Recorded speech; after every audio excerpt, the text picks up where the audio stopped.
Hi,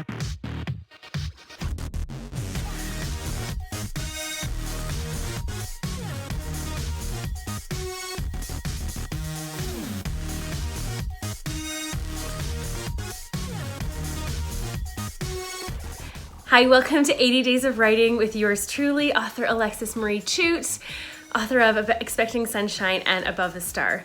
So today I'm wearing pink, and it is Pink Shirt Day in Canada and in many places around the world.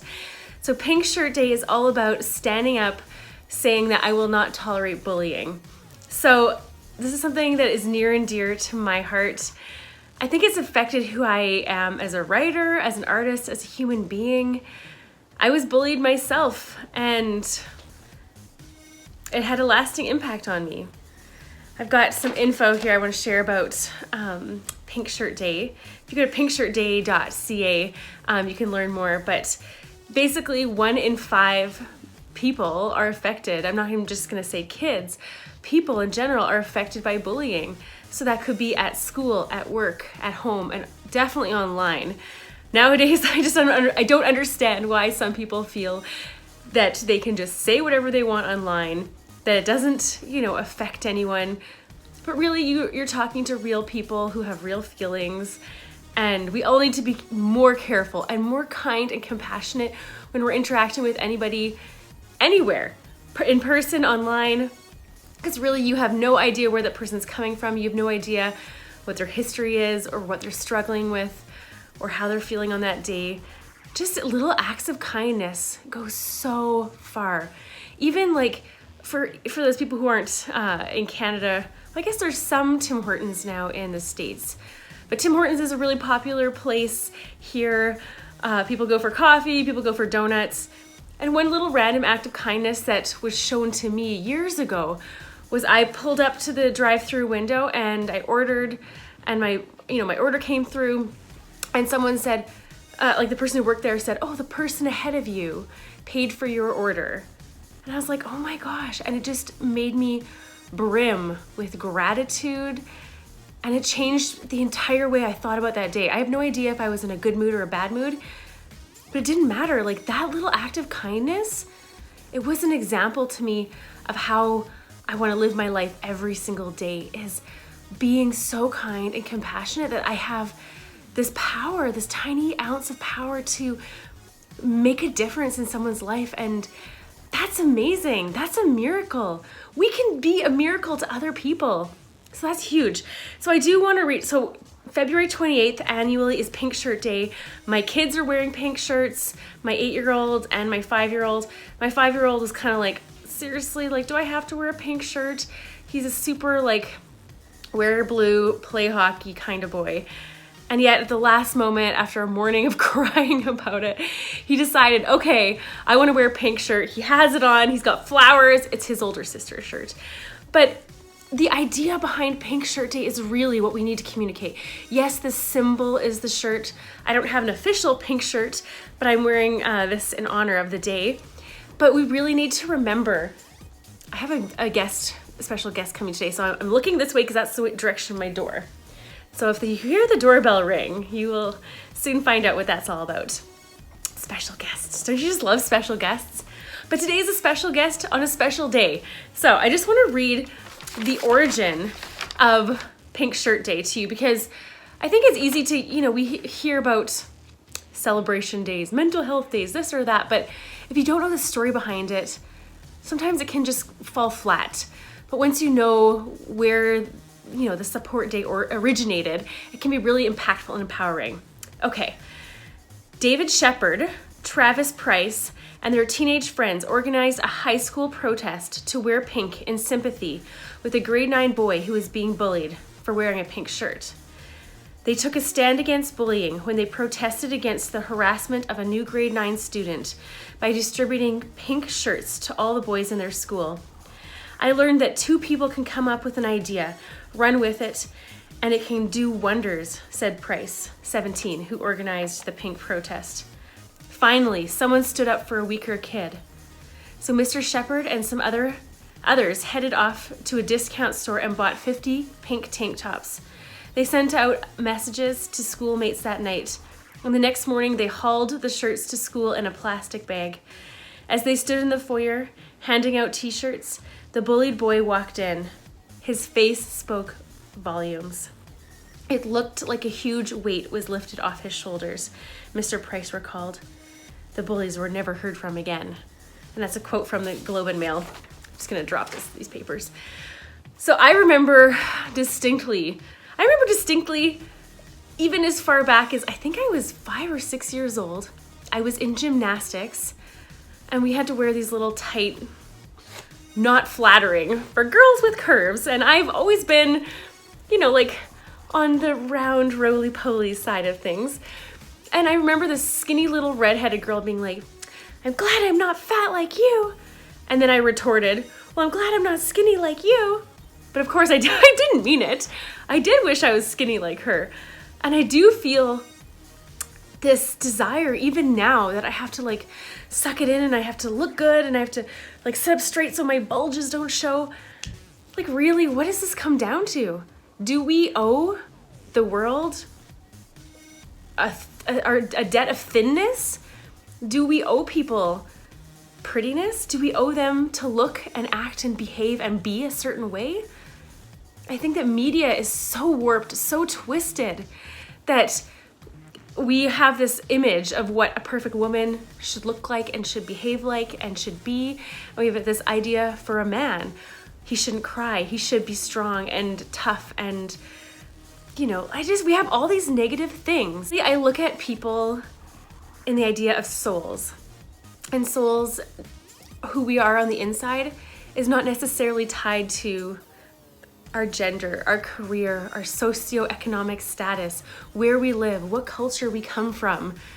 I think that people are people, and the sooner we can embrace, celebrate, and love each other, the sooner we can leave all these petty things behind and progress as human beings. Maybe that's the next evolution of humanity. Wouldn't that be beautiful? So I personally celebrate Pink Shirt Day. I look back and one of the most challenging, defining times of my life was when I was in grade 7. I accidentally told a secret. From one friend to another friend, thinking it was going to be okay. It's so funny, the petty things that make such a huge difference for children. But I look back at that time, and in one day, all the people in my school grade rallied against me because I accidentally told that one secret. I had people break into my locker and stick gum between all the pages of my textbooks. I had my calculator stolen. I sat alone at lunch for months, at recess for months. I don't know if I thought about killing myself before that day, but that day and the many days that followed, I just felt completely alone, and it was heartbreaking. And I didn't have anybody stand up for me. I think this school with these kids who did this Pink Shirt Day, like they started it back before it was a day. They took action, and I feel like we as people, if we slow down from the busy rush of our lives, we can be that for other people in our lives. We can be that for strangers in our lives. We have this amazing potential to make a real, lasting difference. I was talking with a friend earlier this week about the purpose of life. And is our purpose here just to be happy?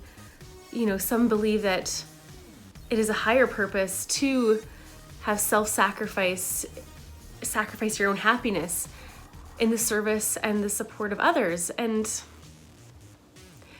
maybe that does make you feel vulnerable, or you're stepping out on a limb, and that can be scary, especially when there's groups of people who are not on the same page. But I think it takes bravery to live this life.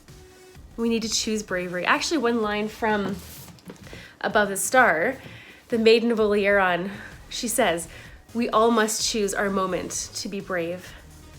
And I think that I look back at my history, and I've got so many sad stories, and I have had a challenging experience with bullying in my own life. I've seen it with my own kids. I've seen other people experience it. That's why Pink Shirt Day is so important. That's why choosing bravery in our own lives is so important. It's easy to turn away from looking at something sad, but it takes such a small amount of effort, really, to be kind. And I think if we all make that effort, this world will be a crazy, amazing place to live in. So on that note, today is day 21. I have to remind myself. I feel like as we get higher and higher, I'm probably gonna screw that up. So today is day 21 in my 80 days of writing. I have a guest who's coming. It's gonna be super special, and I'm really excited to share today with you. Please subscribe to my YouTube channel. Please subscribe to alexismariechute.com/contact to get my e-news. And thank you. Thank you for walking this journey with me. Thank you for choosing bravery and compassion and kindness. I wish you a happy Pink Shirt Day, and mark it on your calendars for next year. All right, have a blissful, amazing day.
Is it on your nose, Luca? Yeah. Oh, don't clap too hard, Lou. Luca, let's see your hands. Your hand. Jeez. We'll go up and look at Brooke. With her pink hand, oh, it looks bloody. Oh no, Lula's making a mess. Oh, buddy. Oh, I'll get this. Luca, no, you don't need all that.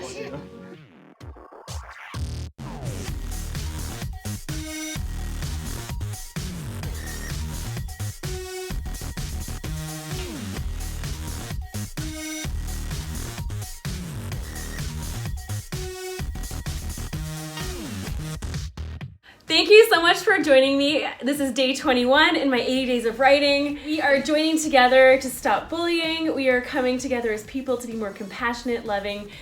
And yeah, my buddy Perry Medina here, amazing artist. He's also in my documentary called Expecting Sunshine. He does the body painting and the coming book trailers for not Expecting Sunshine, Above the Star. He does the awesome body art. So anyways, he's created this amazing, inspiring painting for today, and I really am immensely grateful for Perry for being here, for painting while I'm writing. It's two different creative processes, but they come together and it's awesome. All right, thank you so much and have a blissful day. Bye.